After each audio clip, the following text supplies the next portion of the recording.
Hey everyone, it's Peter from Rock Daydream Nation, and today I've got a very special guest, musician, songwriter, producer, artist manager, agent, manager of Uncle Jimmy's Thumbs Up, we'll talk about that, and now author of the newly released book, No Secrets. I'm talking to Buzz Bidstrup.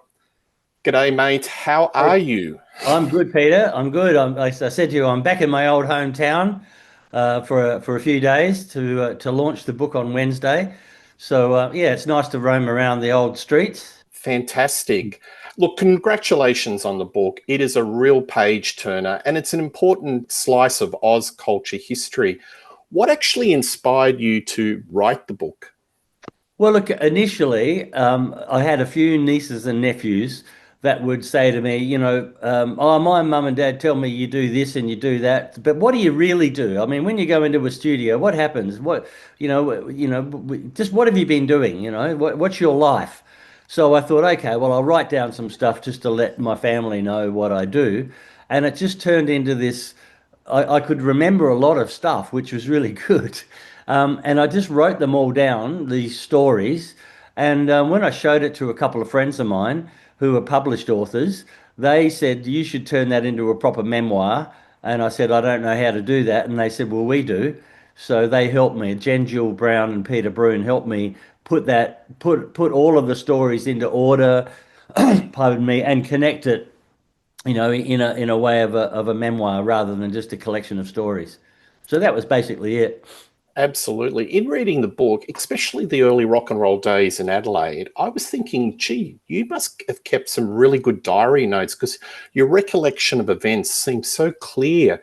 You in the book you do refer to cross-referencing recollections from the public domain. Did you actually keep diary notes? I've kept diaries, but more so for what tomorrow I've got to meet so and so, I need to do this, or a to-do list.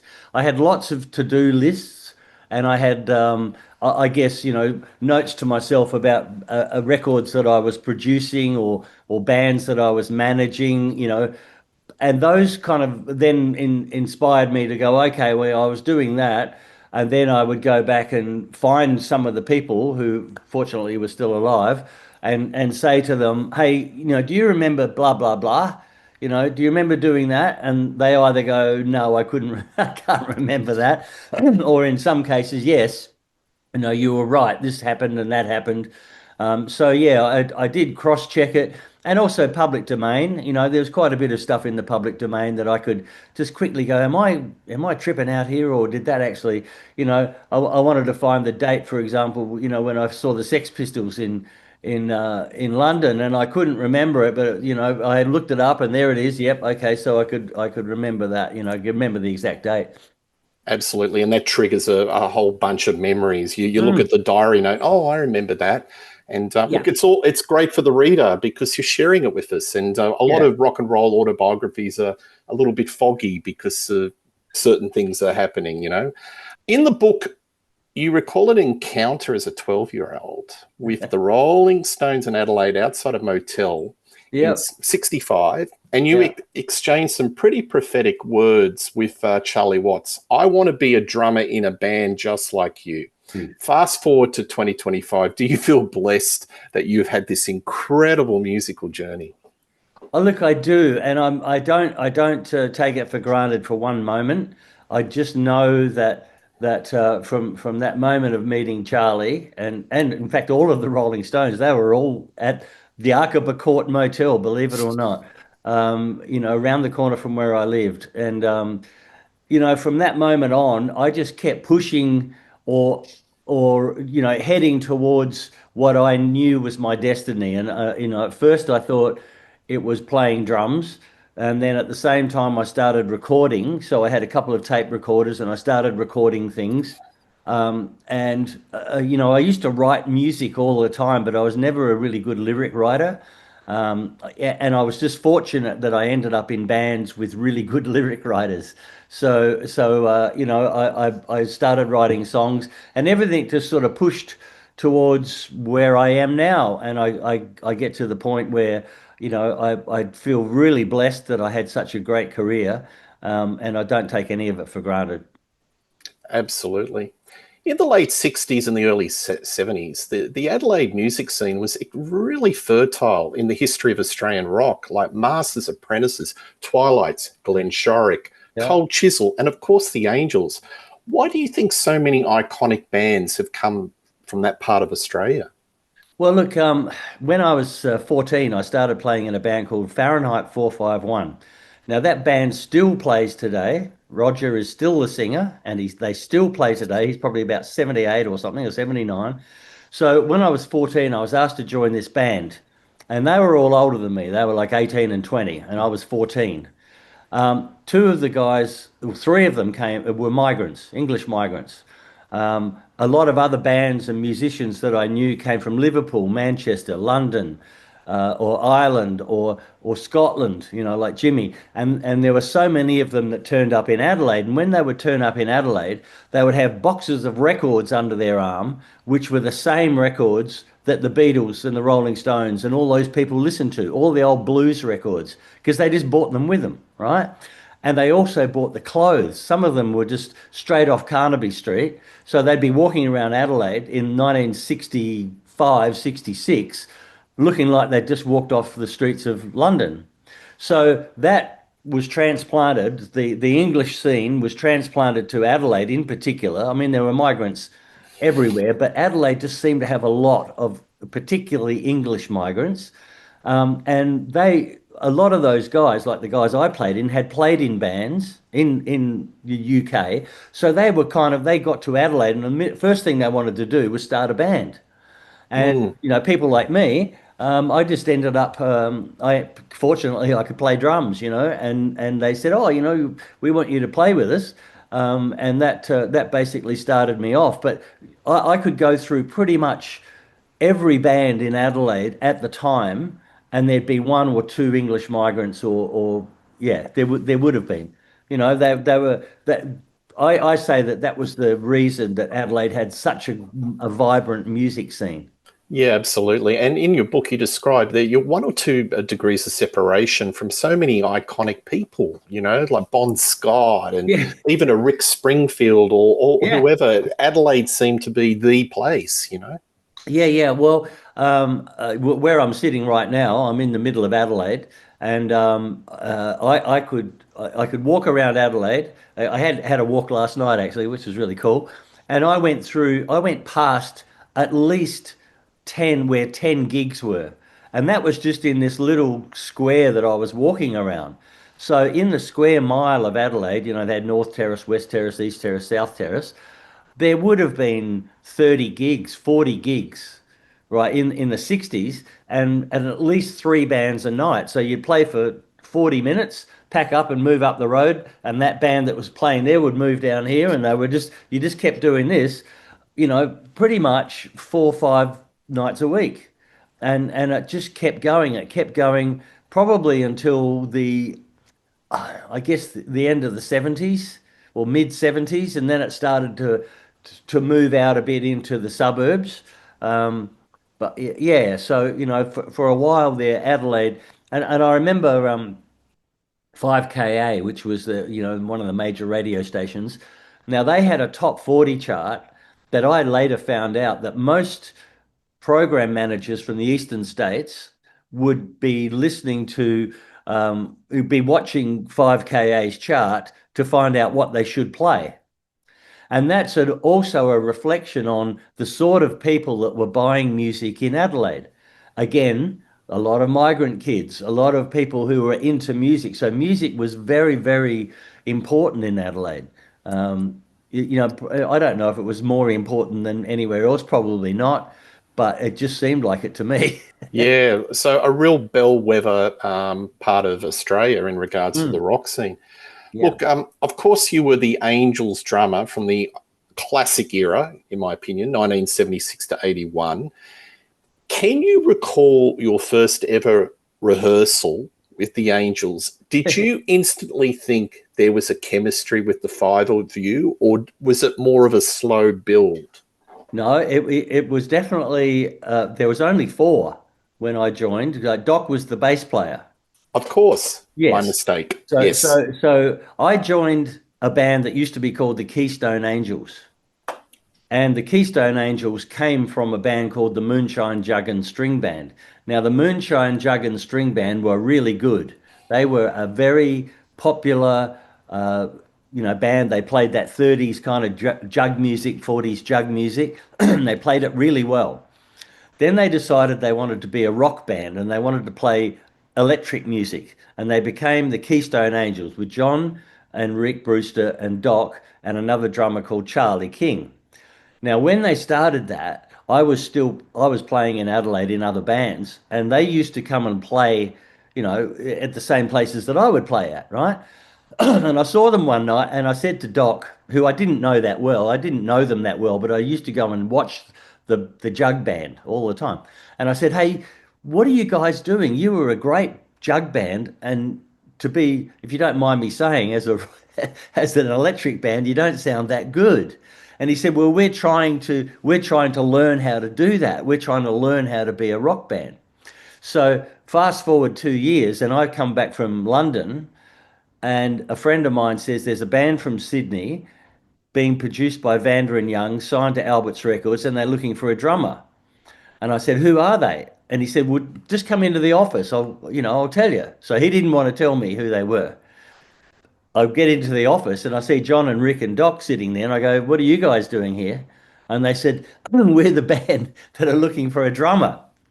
So, and I'd just returned from overseas and I was footloose and fancy free. So I said, "Well, look, I'll have a jam with you and maybe, give it 3 to 6 months trial, and if I, pardon me, if I don't like, pardon me, if I don't like it, I'll leave."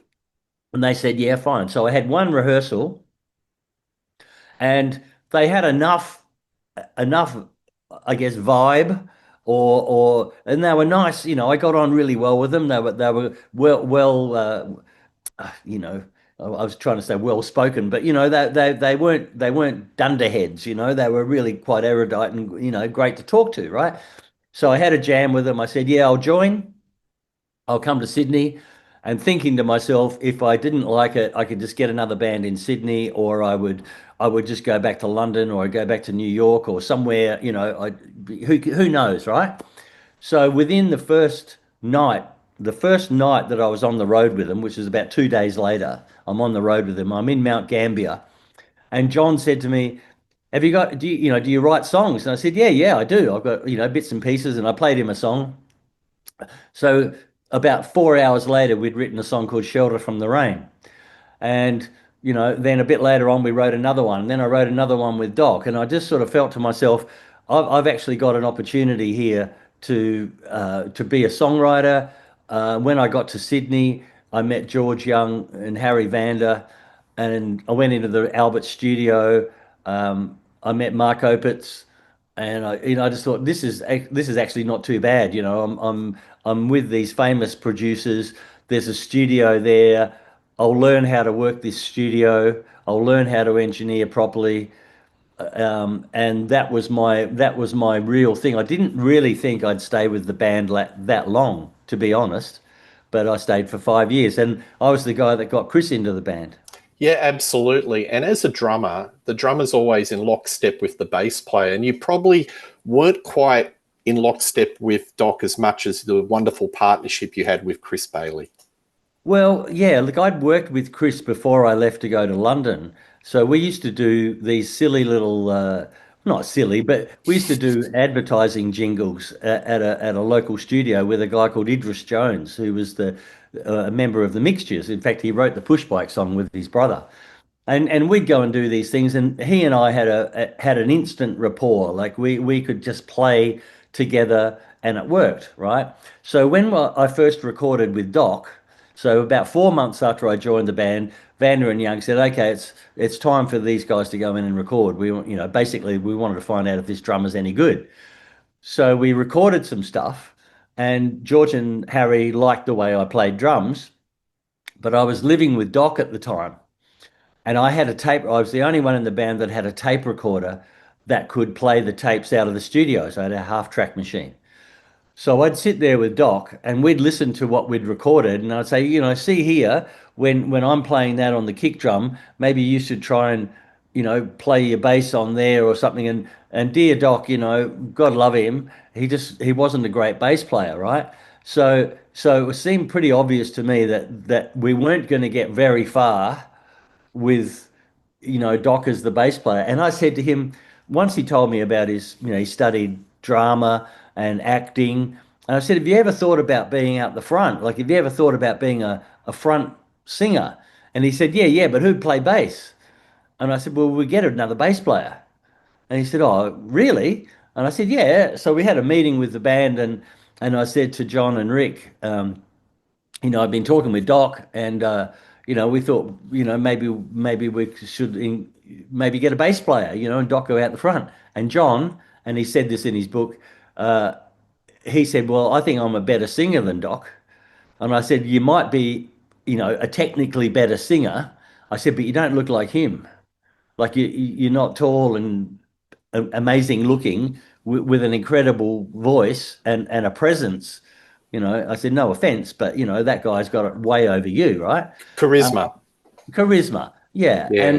and it was the right thing to do. And John said, well, who would we get to play bass? And I said, Chris Bailey.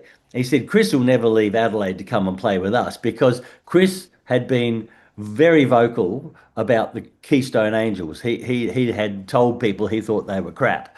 And what I said to John is, I've already asked him, which I had. I'd already asked Chris if he wanted to come and play. And Chris said, yeah, if they'll have me, and that's kind of how Chris got into the band. And that's from the moment Chris got into the band, that's when we really started to have, I guess, we solidified not only as a rhythm section, but the two Brewsters started to play their rhythm guitar because they had a solid bass to play with, like a solid bass and drums to play against. And I think that and Doc, of course, it's now folklore, that Doc became this amazing frontman, probably one of Australia's greatest frontmen. You got no disputing from me about that, because I Mm. saw him plenty of times, and I've never seen a performer that connects with the audience like Doc did. Yeah. And I've got to ask you, were there ever times that you're behind the kit and Doc's doing his thing and you're just going, how did he do that? Was there any times where he just simply surprised you? Well, yeah, several times, I must say. I was, as I've explained to people, I watched Doc's behind for about 5 years. So, and I'd be sitting directly behind him because they had the drum kit directly behind the front mic, right? So, I would see the entire audience.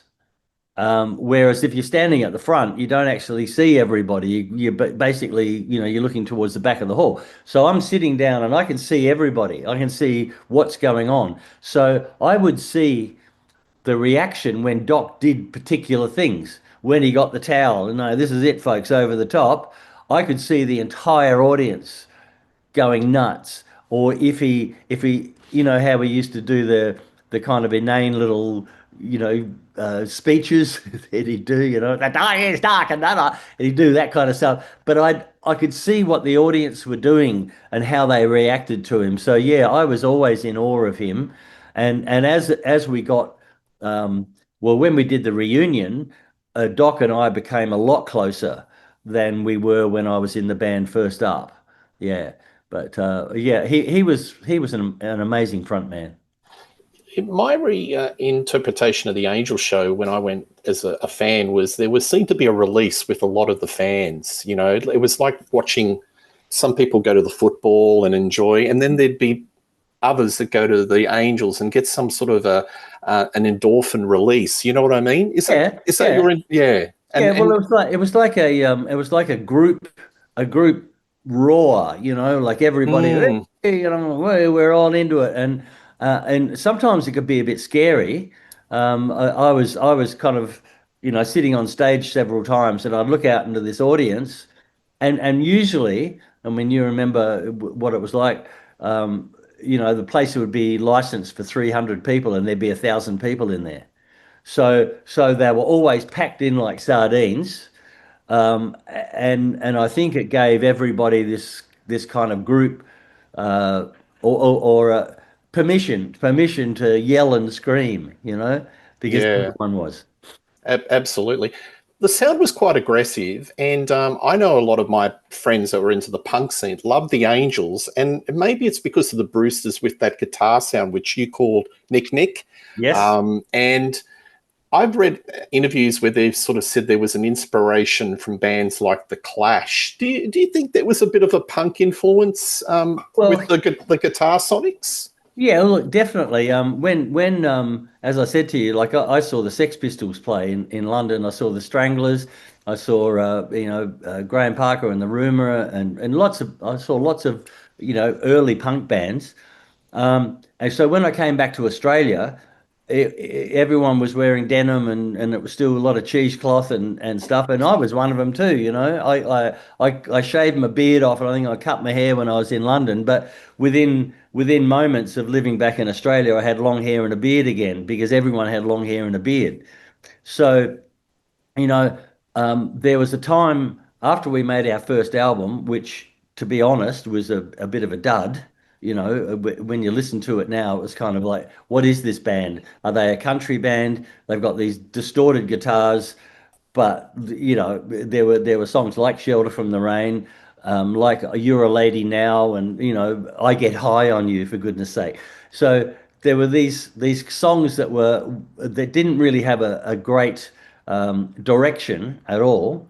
So one night, I think it was probably the end of '77, I remember being in the studio with Mark Opitz and Chris Bailey and myself and Kay, my girlfriend, who's now my wife. And we bought in a whole lot of records. I bought in Talking Heads '77, Rocket to Russia, Mink DeVille. What was the other one? There was another one. Uh, can't remember what the other one was, but we just sat there and we played these records. And then the next rehearsal we went to with the Angels, I took some of these records and we played them. And one of them in particular, Mick DeVille's Mixed Up, Shook Up Girl, if you listen to I Just Want to Be With You, it's almost exactly the same groove as Mixed Up Shook Up Girl. So we definitely got an inspiration from that. If you listen to the start of Take a Long Line, that's directly from the Ramones. Floor tom, boop, boop, bop, boop, boop, bop, boop, boop, bop. That's definitely a Ramones influence. So yes, 100%. We used to listen to stuff as most people do. Like most musicians, bands will listen to um, what they're influenced by, but the ones who really get I guess make a mark are the ones that are listening to what's happening, the next thing that's going to happen, and Absolutely. you try and get on that wave of what's next.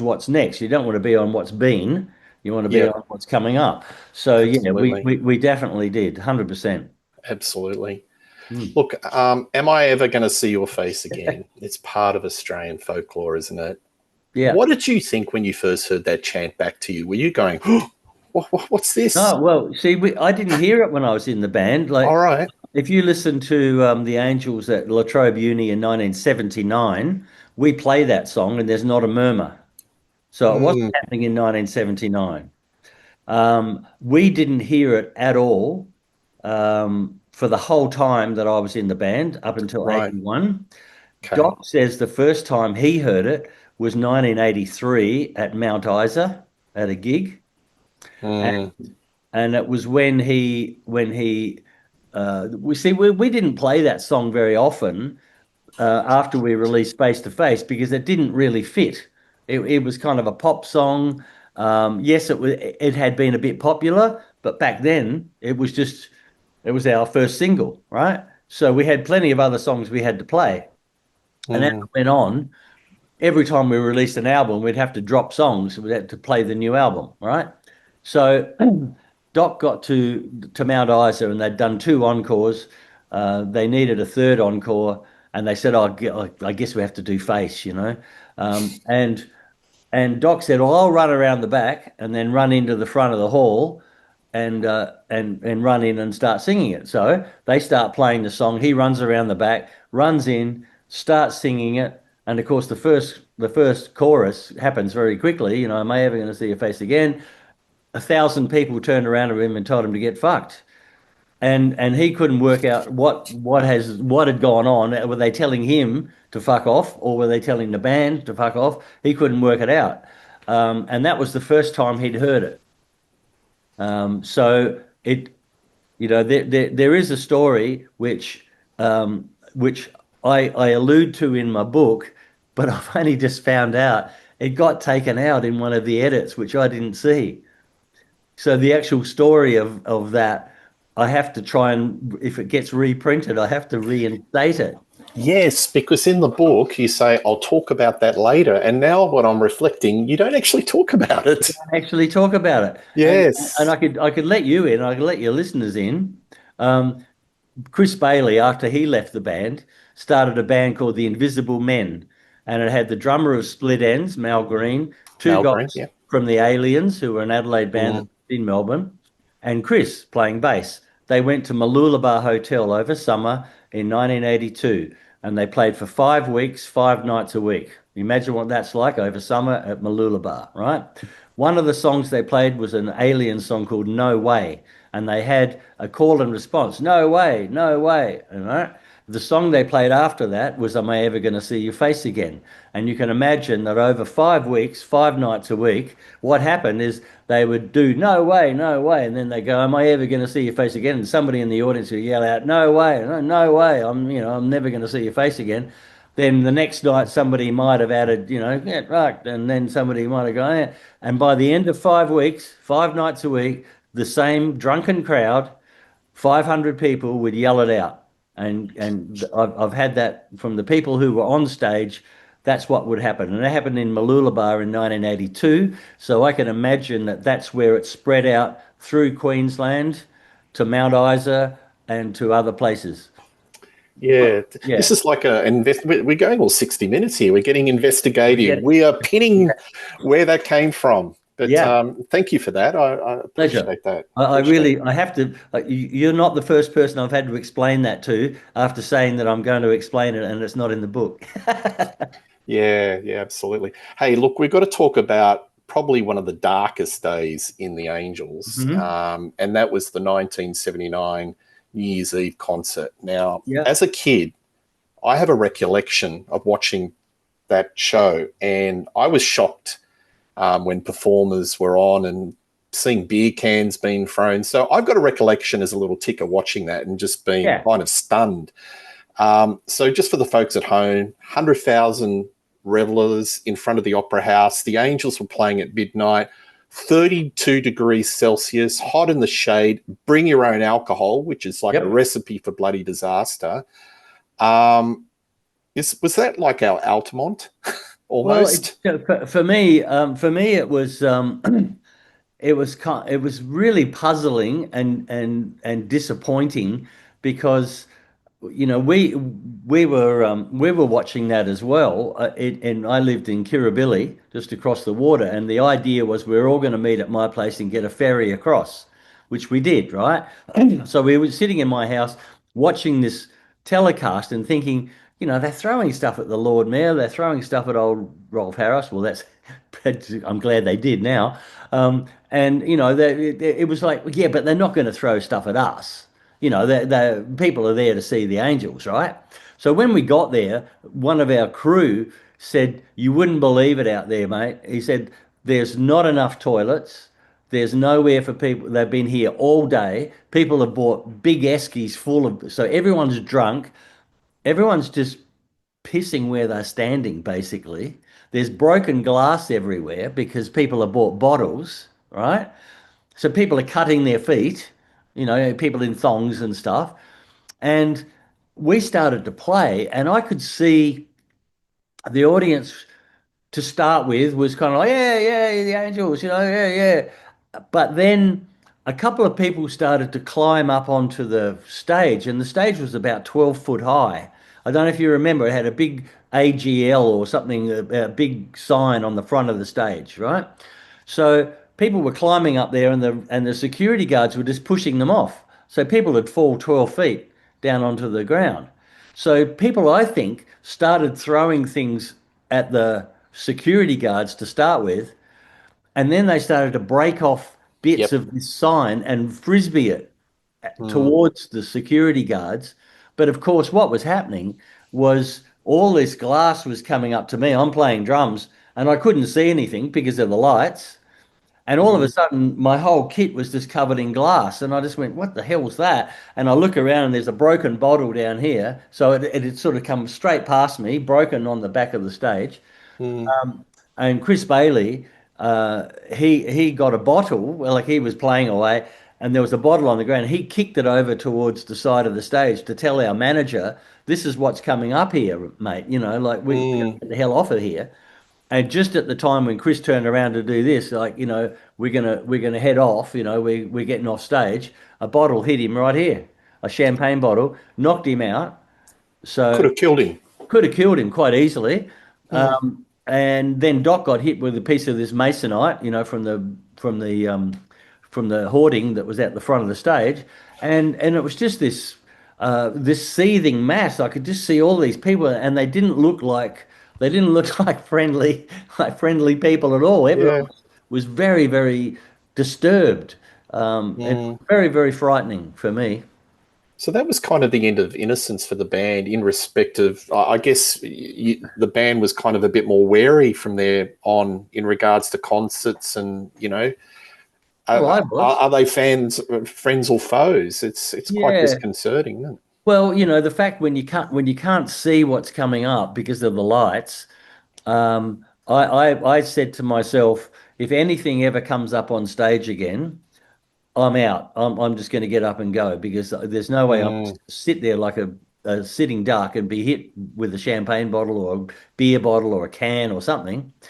yeah. So yeah, twice after that, once with the Kinks, when I sat down to play and something hit me on the arm because it went dark, and I was sat down at my kit and something hit me on the arm. And I just got up and walked off, and everyone's yelling at me, going, "Get back on there, get back on there." I said, "I'm not getting back on there until you show me what it is." And somebody came back with an orange and said, "I think it was this orange." Wasn't thrown by Ray Davies, was it? Yeah, probably was. Everyone probably was right. God, that got that, you read it in the book, but that just got so out of control, that whole thing. Absolutely. And folks, sometimes you don't want to meet your heroes. And That's that it. chapter is all about it.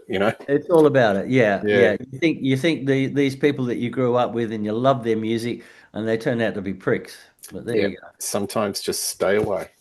Sometimes Um, anyway. absolutely. There is a school of thought that the Angels should not left the Alberts fold, but I know that you were frustrated by the lack of progress in respect of conquering the world markets, or at least getting the music out. Hmm. In hindsight, in your heart of hearts, do you think it would have happened one or two albums away? I think um, I think the Angels should have gone overseas in 1978, 79, when we were actually at the peak here, and when punk or new wave music was still new. By the time we got to America in 1980, we were playing songs that were 3 years old, and we're also playing a style of music that didn't actually, had sort of been and gone. So punk had sort of gone. New wave was the new thing.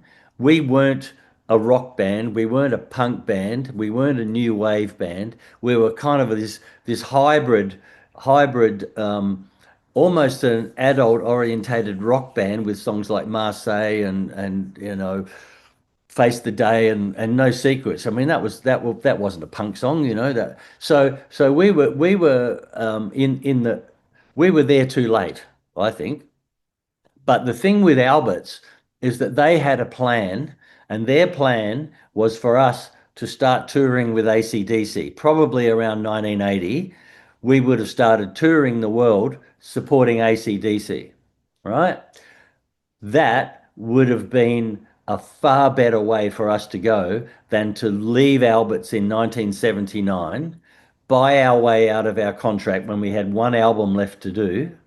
So we bought out of our contract, then we started taking advances to make a record, then to tour.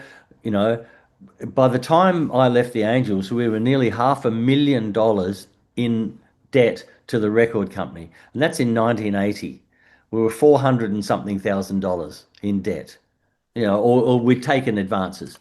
So I definitely know that we made the wrong choice, and I said so in the meeting that we had when our manager came back from America and said, I've got this I've got this deal on the table from Epic Records, and a couple of the people in the band said, "Great, fantastic. We're going to go to America. We're going to sign with Epic Records. It's going to be huge. It's going to be huge." And I'm just going, well, no, we have one album left to do, and we get free studio time, and we get free produce. Like, why would we buy out of our contract? Just make I said to him, just make the record now. Let's go into the studio, make the record, then we're out of our deal. But it cost us 125 grand to get out of our deal. That's $25,000 each in 1980 to get out of our deal. So yeah, I think we made a huge mistake, and I think Albert's never forgave us for that. Yeah, absolutely. And that's what I get from the book. There's a lot of hindsight. You look back, if only they took this direction and this direction, and Yeah. that's all part of the story. Like with Angels touring with bands like Triumph, which Well, was that was after you, after yeah. me, yeah. And you Well, go, then what that what didn't were make they sense. thinking? Well, that didn't make sense to me at all. Yeah, Yeah, and like having um, you know, see, we'd spent 5 years going from zero to number one band in Australia, and it took us 5 years, right, or 4.5 years. When we got to America, we basically started again. We were on the bottom of the rung, and we started again. Now we had a little bit of clout, I guess, from our record company, and yes, we had this tour with the Kinks, which unfortunately didn't, we only did 8 out of 15 gigs. But, we were basically starting again, but we didn't have the esprit de corps. We didn't have that thing of five against the world that we had when we started. When Chris joined and we made face to face, everybody put in 150%. Everybody, I mean, everybody, including Mark Opitz and George and Harry and the five of the band, we just put every bit of energy we had into making that record the best record we could. Now we didn't have, by the time we got to America, we didn't have that. We were kind of splintered. We really were splintered. It was two camps, Brewster Neeson Brewster and Bidstrup Bailey, and we didn't have that kind of, let's all because if we'd spent another 3 years touring America and Europe and stuff, we mm, could have made it. yeah, We would have had to make a record that didn't that kept kept up with the trends, you know, yeah, because I thought, yeah, absolutely. yeah, and playing music. I mean, one of the things that's interesting, there's a book by Alan. Oh, I've forgotten his name. He used to manage Guns N' Roses. Alan Niven. Alan Niven. So he's written a book, right? And he sent me a copy of it. And in his book, he managed the Angels for a few minutes, right? He got the cover. He managed Great White, so that they covered Face the Day, I Hmm. think, and they covered Can't Shake It. Anyway, he said to the Angels, and he told me this himself. He said to the Angels, "You got to stop writing the same song." Because he just said that they kept writing the same song, right? They kept just changing it around a bit and whatever. But you know what I mean? They didn't have an arc. They didn't have a way of just making things new and making things fresh. Yeah. Well, they tried to mix it up a little bit in the late 80s with the Howling. Well, they did and that's Yeah, after John left. yeah. John got Did kicked. you what were your sort of, as an outsider, observation of those albums? Did you think that was a direction you would have been interested in if you were still around It in probably the wouldn't band? have been. It wouldn't have been my because I started Ganggajang, and I that was know, we'll talk that about that. that was Yeah. kind of more my vibe. Yeah. So maybe not, but I did definitely understand that band that they had with Bob and Jim. Jim was great. I mean, he's a good friend of mine. When those guys got together, and I dare say John wasn't there because John used to hold it back a bit. John Mm. was very much like this, he was very blinkered. They were able to actually make they made some great music. Yeah, yeah, Yeah, no doubt about it. absolutely. So my take, and this is just my take, it's a band. This band, especially in the early lineup, was a band of three factions where you've got the Brewsters, you and Chris, and Doc is his own entity. Do you think that's a fair assessment?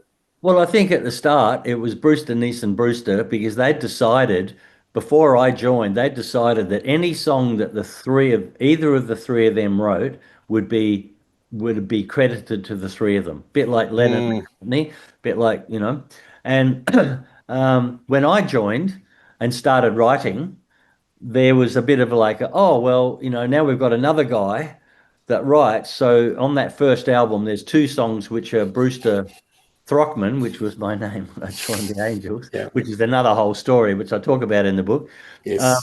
and another one that the four of us were credited to. And I think had we stayed as a four-piece band, for example, had Doc been an amazing bass player, Mm, is like an amazing bass player singer, like Jack Bruce or someone like that, then we would have probably kept writing as a four and it would have been four people. But as soon as Chris joined, and Chris wasn't a writer, he was quite happy to be a player.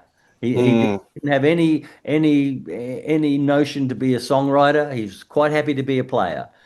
So that then we became the rhythm section yeah. and I just got sort of pushed out of the writing. The last song that I was involved in was coming down when I came up with the 7/8 bit. And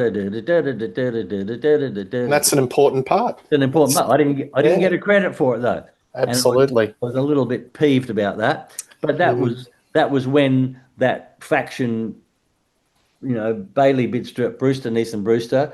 But as it got on, um, and after I left the band, I actually used to run into Doc at various things, trot fests and things like that. I used to run into him, and we'd sort of talk about stuff. And when we had the reunion in 2008, 9, around that time, that was when Doc actually really became a lot more, shall I say, aligned, or we became a lot closer than we had been. personal closer. Yes. Personal closeness and an understanding of what because all he wanted to do was be able to make his own music, play in the band, and have a life.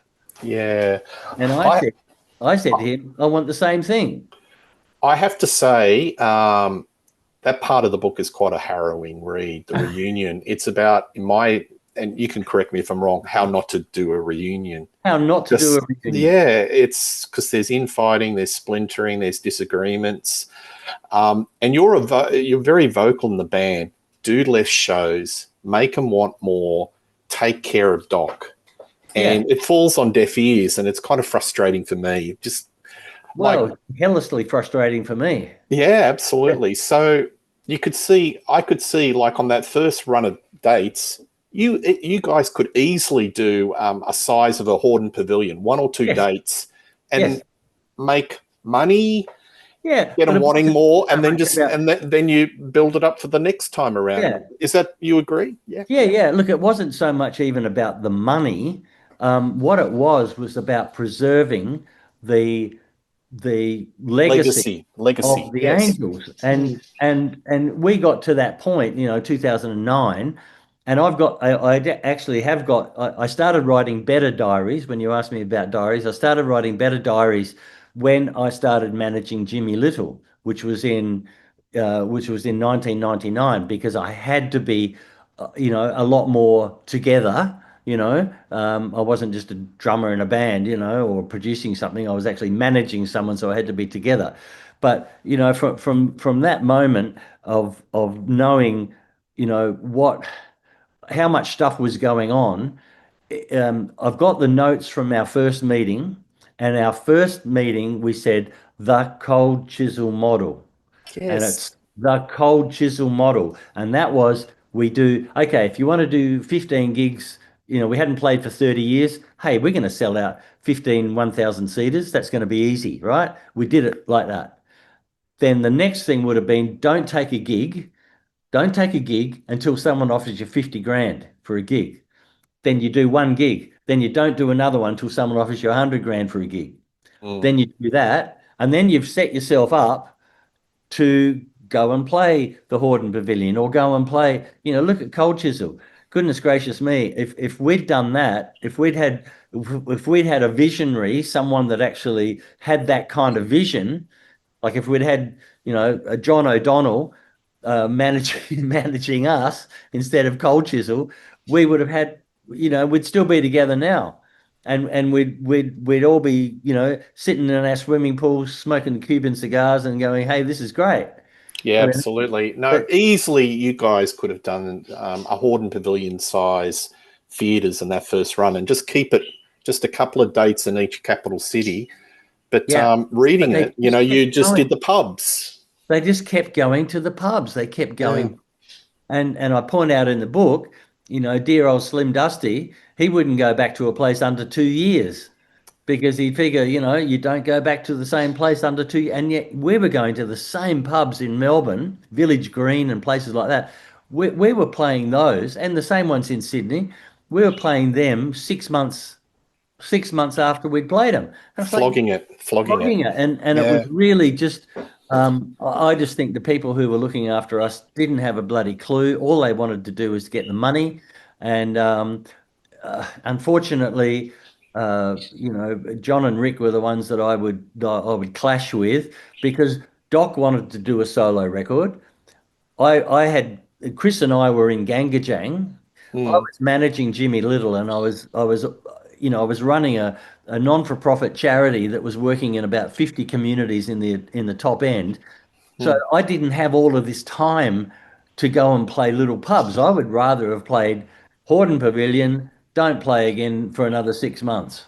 Don't play Absolutely. for another year. Do the concert DVD. It looks spectacular. You got, Yeah, 5,000 people pogoing up and down yeah. a theatre, a But concert hall. Looks But you spectacular. can you can see what the Angels do now. I mean, the so-called Angels.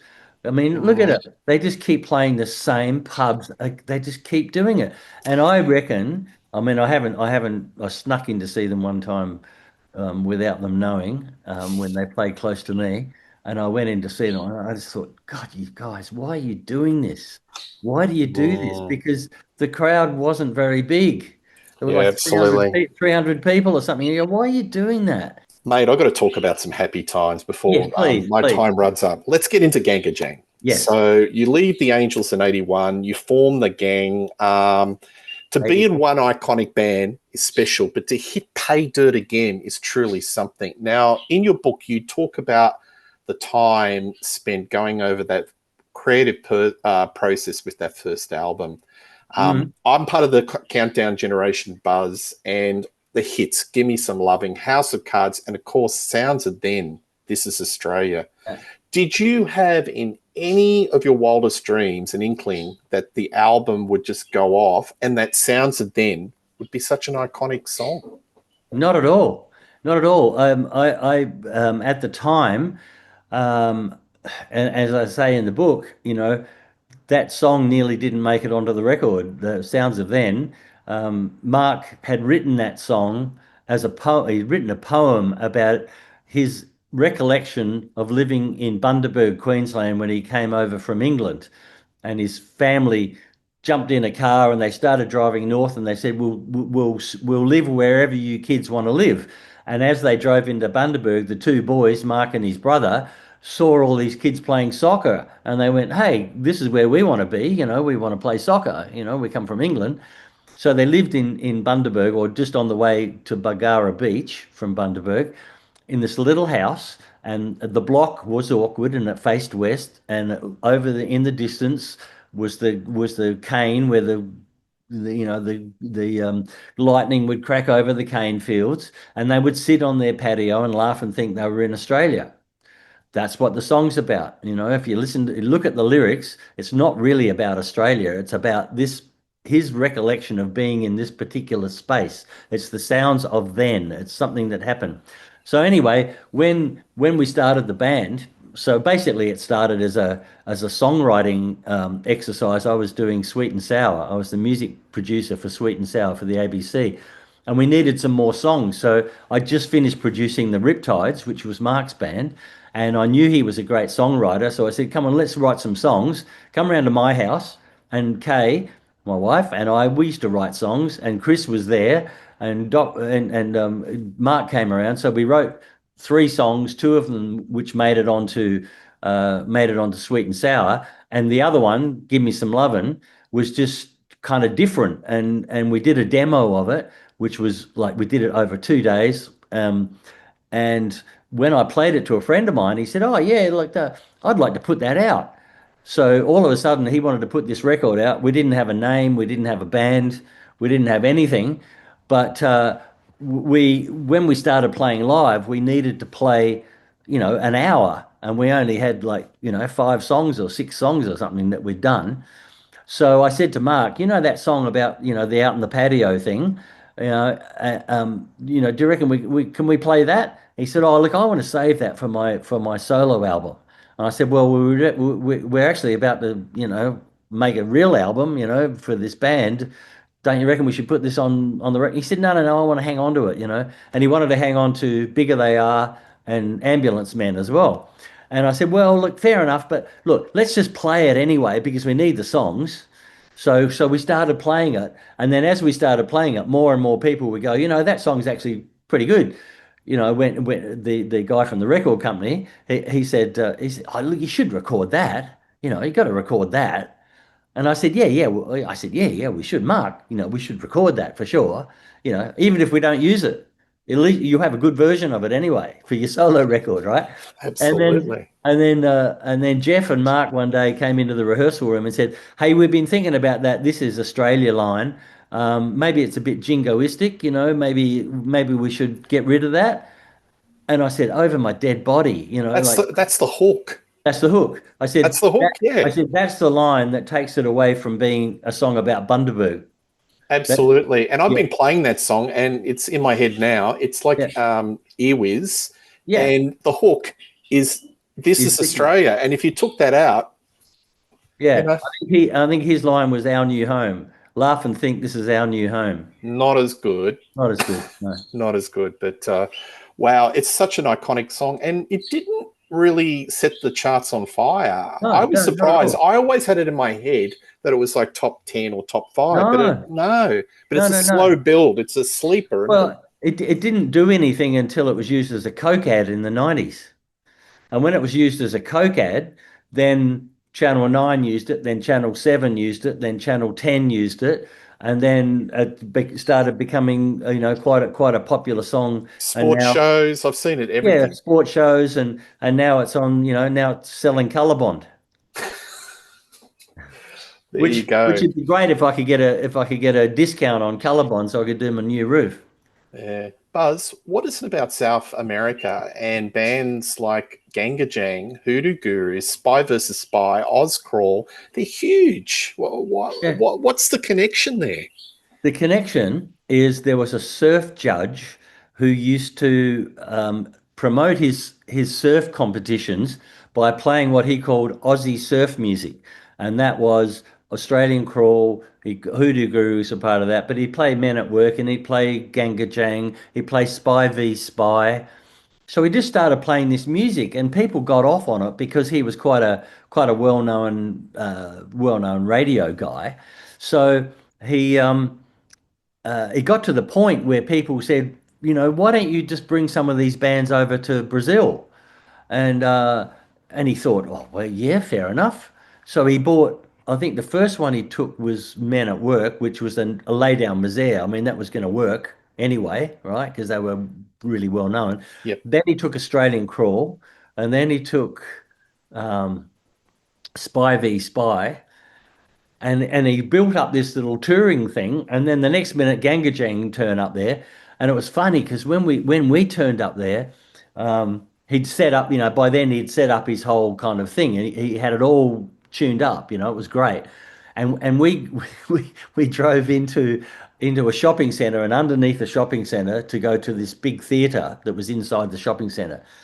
Came up the lift onto the stage, and I walked out onto the stage, and it was a 15,000 seat place, and it was huge, like 15,000 seater. And I just thought to myself, this guy is going to do his shirt. Like this is not going to work. I mean, I can't understand, you know, how he's going to make money out. You know, this is going to be disastrous.